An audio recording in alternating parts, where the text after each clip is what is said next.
Bonjour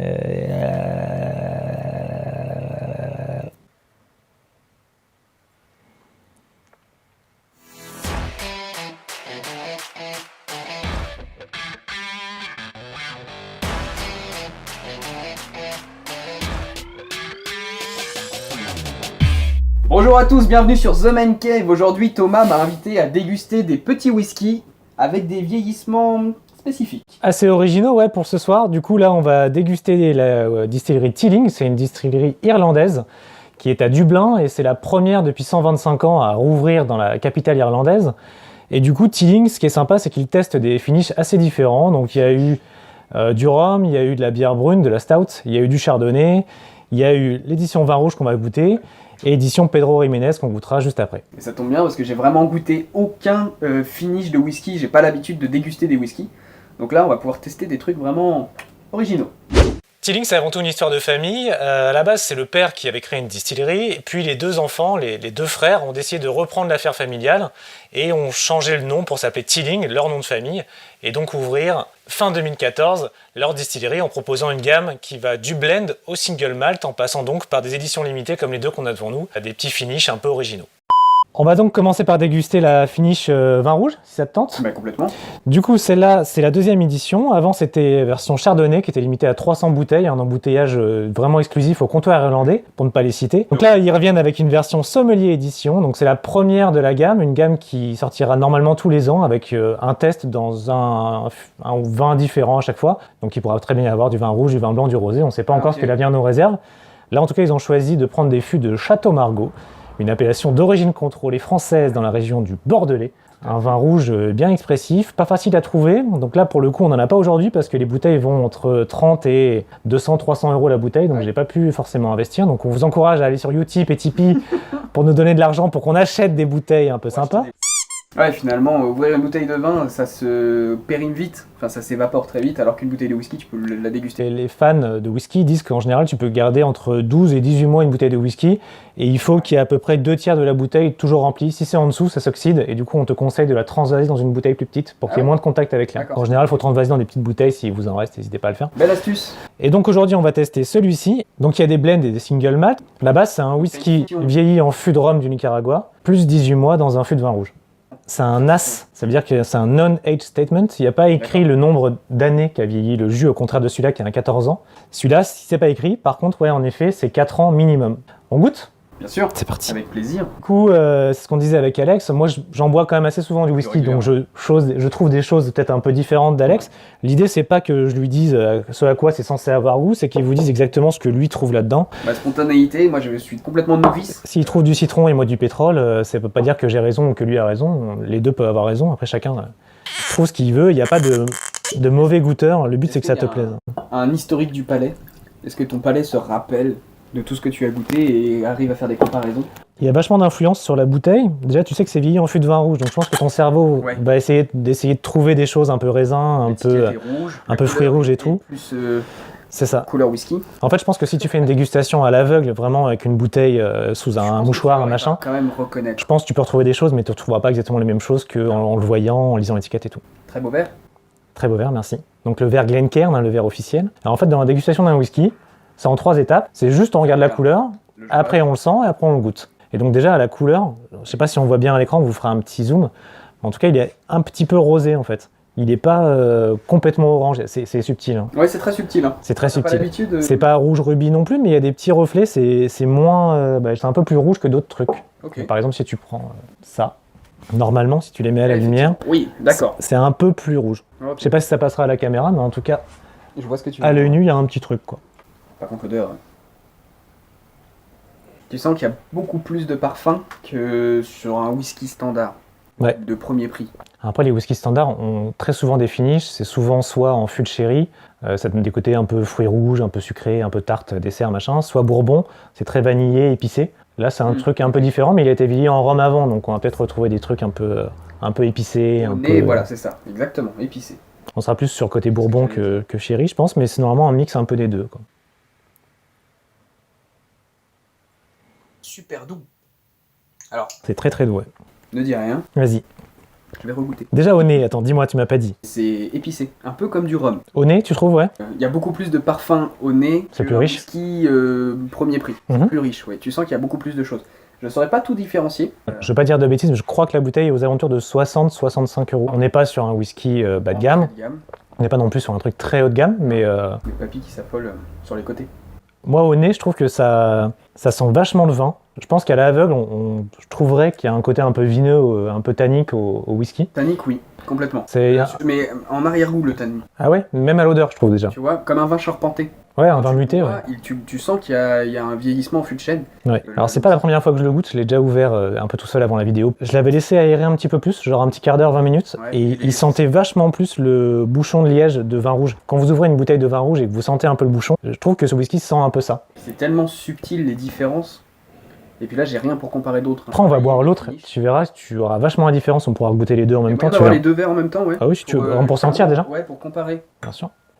Après au nez, moi je trouve qu'il y a des notes un peu de fruits rouges, genre cerise, machin, et il y a un côté un peu de tabac à rouler. Ah, ça j'aime bien ça, mais faut le vouloir quand même. Hein. C'est tellement subtil quand t'as pas l'habitude, c'est pas inné. Hein. Alors vas-y, juste au nez. Ok. Essaie de pas les comparer, parce que, enfin, ne pas te tromper dans les verres, parce qu'ils se ressemblent. Non, non, ils se ressemblent pas du tout. Alors pas au nez. Au nez, pas du tout. Et c'est ça en fait, c'est génial de pouvoir les comparer parce que là t'en as plusieurs sous la main et ça a vraiment pas le même nez. Donc j'imagine que ça a pas le même goût, mais ça a vraiment pas le même nez. Et là c'est une bouteille au milieu de gamme aussi ou... Alors là on est déjà sur plus haut de gamme, celle-là de mémoire, elle n'est pas encore sortie en France celle-ci, elle sera dispo courant septembre chez les cavistes. D'accord. Elle est en exclu chez le réseau Duga Club Expert, on mettra les liens en dessous.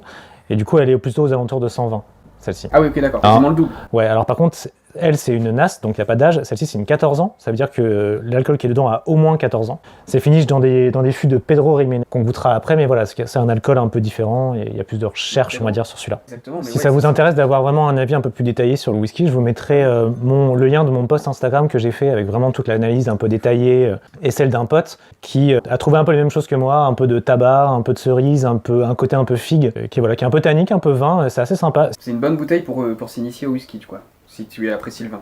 Ouais, c'est une passerelle assez facile. Si tu aimes le vin et pas encore le whisky, c'est pas mal. Plus tu goûtes, plus tu t'habitues au tanin et tu vas aller chercher les autres saveurs. Et il est pas très fort, il est à 46. Je crois d'ailleurs que, sans dire de bêtises, que tout Teeling est à 46 degrés. Ils embouteillent pas en dessous et pas au-dessus. Quand on est habitué à boire des whiskies un peu milieu bon, 40 degrés, ça devient un peu léger. C'est un peu ce que vous trouvez en grande surface. C'est très coupé à l'eau, en fait, du coup, on perd un peu les arômes. Plus c'est fort, moins c'est coupé. Et du coup, on a vraiment des choses meilleures. C'est pour ça qu'il y a beaucoup de whisky qui sont en général à 50, 60, voire 65, 7, fort après. Plus les degrés d'alcool sont forts, plus T'as de goût normalement. C'est ça, hein, Plus c'est ce que tu me disais, ouais. c'est dur à appréhender, par contre, t'as vraiment les goûts purs et durs, quoi. Ouais, quand tu commences, c'est compliqué. Ça sort du fût, il n'y a pas d'eau rajoutée, ou très peu, évidemment. Et puis... Je vois pas trop quoi dire de plus. Le côté tannique, le tanin. Ouais. Et je retrouve le côté du coup d'un vin charpenté, un Bordeaux, exactement. Ouais, alors j'ai pas une connaissance folle non plus en vin, mais j'ai déjà goûté des Saint-Émilion, des choses comme ça. C'est pas si loin que ça. C'est subtil, hein, ça reste du whisky, hein, c'est pas du vin rouge. On passe à l'autre? Ouais, complètement. C'est parti pour la deuxième dégustation, du coup on va passer au Brabazon numéro 3. Comme je vous disais, il n'est pas encore sorti en France, alors si vous regardez cette série en septembre, octobre, il sera dispo. Par contre, si vous la regardez dès qu'elle sort, pour le coup, il faudra attendre quelques semaines. 49,5%, donc on est sur quelque chose un chouïa plus costaud. Donc théoriquement, plus d'arômes. Plus d'arômes. On est sur un 14 ans d'âge, l'autre était un blend, donc on n'avait pas trop d'infos. Et en fait, 14 ans, c'est réparti de la manière suivante, c'est 11 ans en bourbon, donc vanille, épices, bois, tout ça, et 3 ans en Pedro Ximénez. Le Pedro Ximénez, en fait, c'est une variété de vin de Jerez. Désolé pour l'accent, j'étais très nul en espagnol. Et le Jerez en Angleterre s'appelle le sherry. Vous connaissez peut-être plus ça sous ce nom-là, le sherry, parce qu'en général, les whiskies sont vieillis en fût de Bourbon, en sherry, les deux. Donc voilà, mais en tout cas, c'est quelque chose qui est assez commun dans le monde du whisky, le sherry. Et pour le coup, j'en ai jamais goûté de ma vie, donc je remercie encore Duga qui m'a envoyé très gentiment cette bouteille, que je ne connais pas du tout. Donc on va tester ça pour la première fois. 11 ans Bourbon et 3 ans ça. L'idée, c'est de le goûter, voir si on arrive à retrouver des notes des 3 ans de ça en brut. Donc comme tu veux, soit on goûte d'abord ça pour voir à quoi ça ressemble. Par notion de degré d'alcool. En attendant, on va laisser notre whisky s'aérer, donc c'est pas plus mal. Les finitions sur les guitares, on appelle ça sherry, qui est de couleur sherry. D'accord. Je vous rappelle qu'on a une chaîne YouTube très généraliste, Ouais. Du coup on parle vraiment de tout. Alors, Pedro Ximénez Saint-Emilio, je pense pas qu'il y ait de rapport avec Saint-Emilion. Non, je pense pas non plus. En tout cas, il y a écrit Very Sweet, donc c'est censé être très très doux. La couleur, c'est exactement ça, c'est la couleur des finitions des guitares sherry, quoi. Est-ce qu'on peut étaler un petit peu sur le bois, voir si ça fait la même finition? Non. Les vapeurs sont folles. En tout cas, ça a l'air bien épais Le et... nez. Ouais. Oui, aussi. J'ai vu que... Ah ouais. il y a du sucre. Non, on est d'accord. Hein. Depuis C'est tout à l'heure, costaud. je le remue juste au-dessous de mon nez. Alors, je viens du sud-ouest et Ouais. j'ai l'impression qu'il y a du pruneau, mais genre Au pruneau, à balle. pruneau, exactement. Mais genre, Et- c'est vraiment du pruneau, des figues, des dattes, ça je les ai carrément. Ouais, complètement. C'est ultra sucré, enfin, en tout cas, ça sent le sucre. Je trouve que c'est plus pruneau, ouais. On goûte? C'est à 17. Et presque des dates. C'était 17%. des dates aussi. Hein. Ouais, dattes, ouais. Bah, tous les fruits un peu Séchés. comme ça, séchés, ouais. Expression con, mais je trouve que ça goûte ce que ça sent. On est sur la même... Ouais.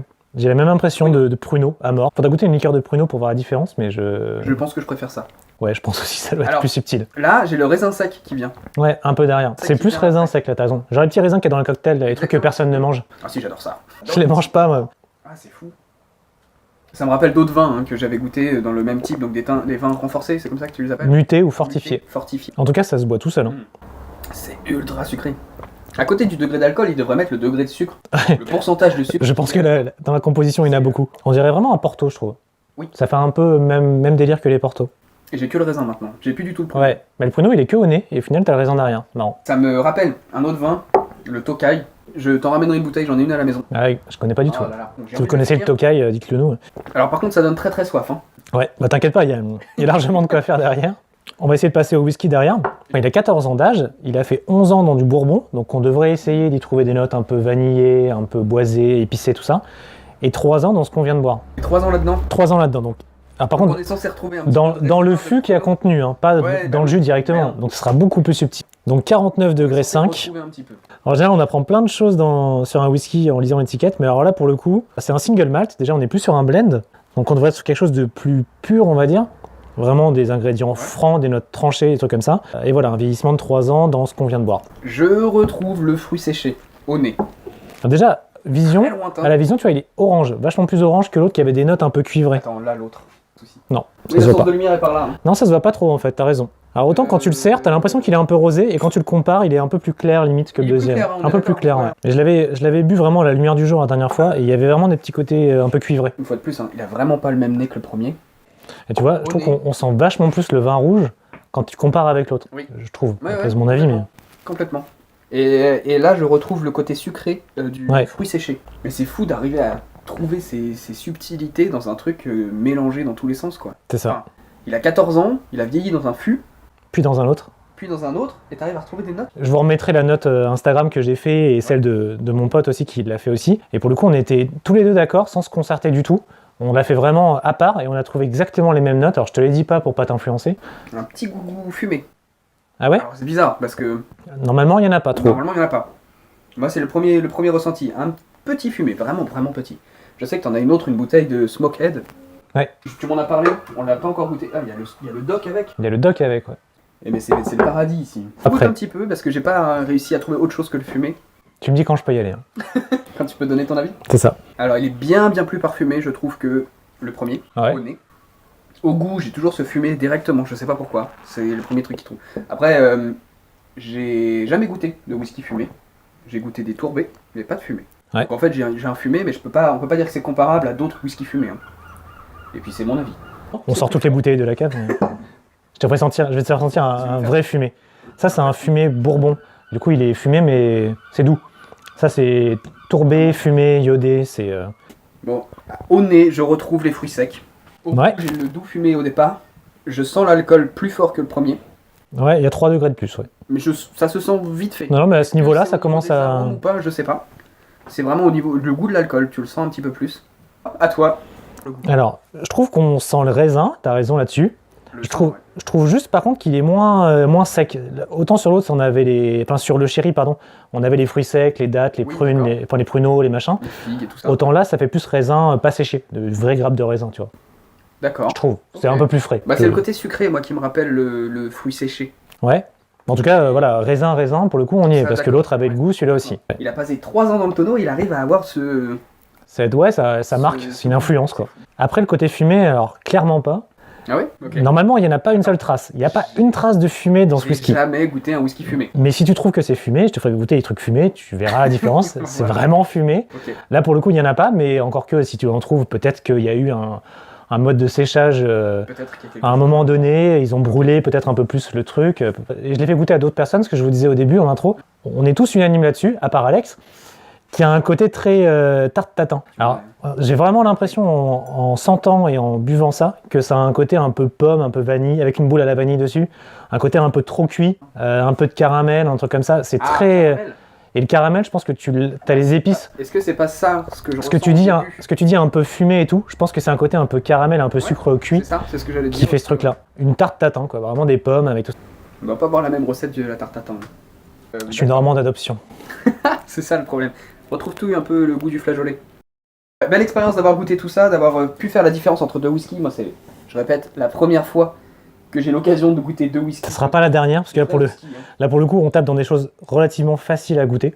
Après, on va se taper les whiskies les plus tourbés, les plus iodés, les plus fumés. On va essayer de faire plein d'épisodes sur des trucs bien chelous. J'ai hâte. Même boire du Floki, c'est un whisky séché à la crotte de brebis, je crois.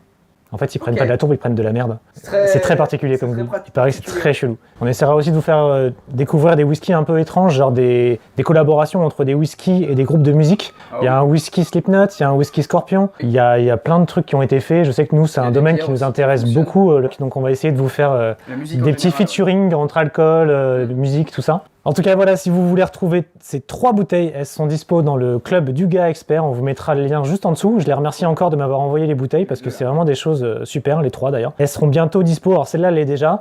Celle-ci courant septembre. Si vous regardez la vidéo en septembre, elle est déjà.